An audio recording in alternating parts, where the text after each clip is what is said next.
This is a Willets Point, Shea Stadium-bound 7 express train.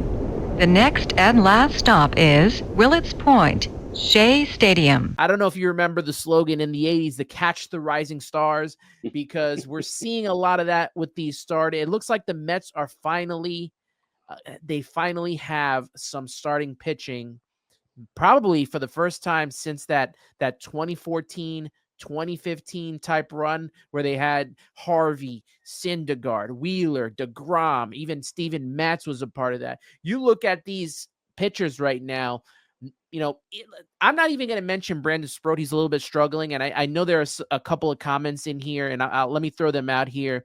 I think it was Stanley Babbage asking, will they call up Brandon Sproat? I think also was asked, Lane Kerner asked if they're going to call Brandon Sproat, but I think the guy is probably Nolan McLean right now. He got assigned to AAA. I know it's only one game, but for AAA Syracuse, he came up his last start there, 7 innings pitched in his debut, 7 hits, gave up no runs, no walks, struck out 7 in the game. And so far this season, he is 4-1 with a 1.08 ERA. Sam, I really do think we see at some point Nolan McLean here. Lane Kerner asking, will he be up by June? And D saying, my friend argues that McLean is far away and that he disagrees. I'm going to also disagree with your friend D. I think that we see Nolan McLean before we see Brandon Sproat. That's possible. I mean, unfortunately, I'm not in the weeds numbers-wise with a lot of these guys, and it also makes me curious whether I'm guessing Tidwell is going to get one more start. Do you know about that? I don't know. I don't know if he's. I thought they sent him down already. Oh, okay. When they brought up Daniel Nunez, I think he was just there for a spot start. Okay, so I was kind of curious about that, and you're right. I mean, I think obviously you need to see him, and this was the first time that he was in AAA. He got the call up from AA. Nolan. Yeah, he got called up last week from the Binghamton Rumble Ponies to Syracuse, and he made his debut, which was a very good 7 innings pitched, 7 strikeouts. Didn't give up any runs, gave up 7 hits, but man, he pitched his butt off. I mean, this goes back to what we're talking about with some of these injuries with the starting rotation and where they're going to be. I mean, that's 3 potential starting rotation pitchers that could be back in the rotation or have a role at some point in the rotation, especially because they try to get a 6-man rotation going because of Kodai Senga.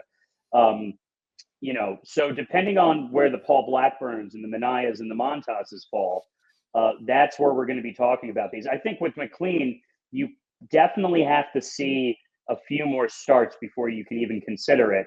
It could be kind of like the Luis-Angel Acuna or the Matt Harvey type of thing where they shine brighter under the big lights, and that at some point, just these levels, there's only so much development they can do, and now they need to see the Pete Crow Armstrongs of the world and the Bryce Harpers of the world. That was just me kind of trolling Met fans by mentioning Pete Crow Armstrong. For some reason, it's just with these guys, whether it's I was thinking about Jared Kelenic just this morning about how, just thinking about the way that they were just like, oh my God, we're going to regret it. And look at him now, right? He's had a struggle to get his footing, but I digress. They're basically lottery tickets, right? It's a dime a dozen that you get right. For every one that the Mets get right in David Wrights and the Jose Reyes of the world, you got Lastings Millage, Fernando Martinez, Jared Kelenic, who has not gone off to a good start. And then you'll have the Pete Crow Armstrong. Pete Crow Armstrong's got to do this for, a long extended amount of time. He's off to a hot streak right now, but he's really got to do this for years.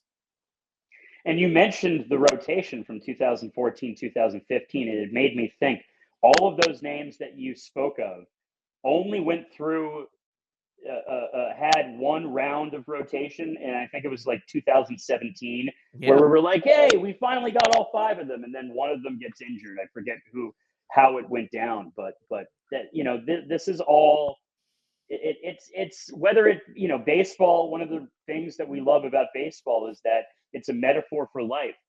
It's very unpredictable. As much as we like to look at the numbers, and it's almost like the stock market. Like, try to see the projections. We can't necessarily know how everything is going to turn out, and um, and you can also not take too much stock from one game. Yep. Going back to what we were talking about with Nolan McLean. So, uh, and just thinking about what was it? Christian Scott is still trying to work his way. He's the forgotten man because of the injury now. So, which is like, all of a sudden we were talking about like all of these. We had a lot of they stocked their farm system with those trades with Max Scherzer and Justin Verlander. They got hitters back, not pitchers back, with those players. But all of a sudden, we're starting to see the pitching lab working its way through. And there's some names that I don't even have off the top of my head that are having incredible performances, lower than AAA when it comes to pitching, going all the way down to Brooklyn. There's Brooklyn has been generally getting some incredible starts out of their players. And can you remind me who was the guy that got pulled the other day in a 7-inning doubleheader? Jonah Tong. I was going to bring up Jonah Tong. 6 2/3 innings pitched, 13 strikeouts. He struck out 13, I think, of 18 to start the game. They did end up getting the perfect game. They took him out after 99 pitches.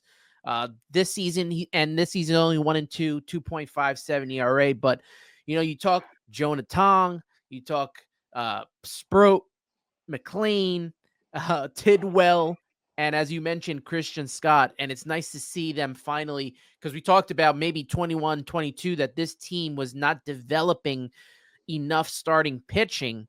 And they really are going to want to do this, because when you look at free agency, outside of that top ace pitcher, you don't want to pay these pitchers. And he hasn't been doing this. David Stearns has not been paying elite money for starting pitching. I think he wanted to develop these pitchers and maybe pay for position players, but develop the starting pitchers at home and have them grow as part of the team.